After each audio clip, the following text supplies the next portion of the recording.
সিলেটের MC college ছাত্রাবাস ওয়ার্ডে পবিত্র রমজান মাস উপলক্ষে আলোচনা সভা ও ইফতার মাহফিল অনুষ্ঠিত হয়েছে। আয়োজন করে বাংলাদেশ ইসলামী ছাত্র শিবির এমসি কলেজ ছাত্রাবাস ওয়ার্ড শাখা। আজকের এই প্রোগ্রাম যে আয়োজন করলো ইসলামী ছাত্র শিবির এই প্রিয় কাফেলা, শহীদ কাফেলাকে আল্লাহ তাআলা ছাত্রদের কল্যাণে ইসলামের জন্য দ্বীনের জন্য কবুল করুন। এই ক্যাম্পাসকে আল্লাহ তাআলা কবুল করুন। যারা উপস্থিত হয়েছেন সবার আব্বা আম্মাকে আল্লাহ তাআলা মাফ করে দেন। ছাত্র ভাইদেরকে আল্লাহ তাআলা ভালো ফলাফলের তৌফিক দিন। আসসালামু আলাইকুম ওয়া রাহমাতুল্লাহি ওয়া বারাকাতুহু। রমজান মাসের তাৎপর্য, আত্মশুদ্ধি ও তাকওয়া অর্জনের গুরুত্ব তুলে ধরে আলোচনা করা হয়। বক্তারা বলেন, রমজান সংযম, সহমর্মিতা ও আত্মসংযমের শিক্ষা দেয়। এই মাসে ইবাদতের পাশাপাশি মানবিক গুণাবলী চর্চা এবং সমাজে শান্তি ও সৌহার্দ্য প্রতিষ্ঠার আহ্বান জানান তারা।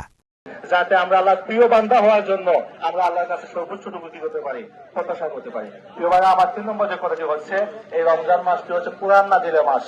আমরা সেখানে কি ছাত্র, সবাই ছাত্র। আমাদের হয়তো কোরআন তেলাওয়াতে আমাদের সমস্যা থাকতে পারে, আমার কোরআন হয়তো অধ্যয়নে আমার সমস্যা আছে, আমরা সর্বোচ্চ চেষ্টা করব। আলোচনা সভা শেষে দেশ ও জাতির কল্যাণ, শান্তি ও সমৃদ্ধি কামনা করে বিশেষ দোয়া অনুষ্ঠিত হয়।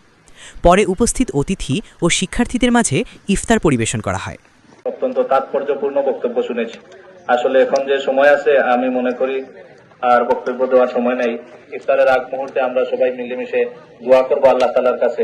আল্লাহ তাআলা যাতে আমাদের পরবর্তী নাজাতের যে 10টি দিন এই 10টি দিন যাতে আমরা সঠিকভাবে কাজে লাগাতে পারি।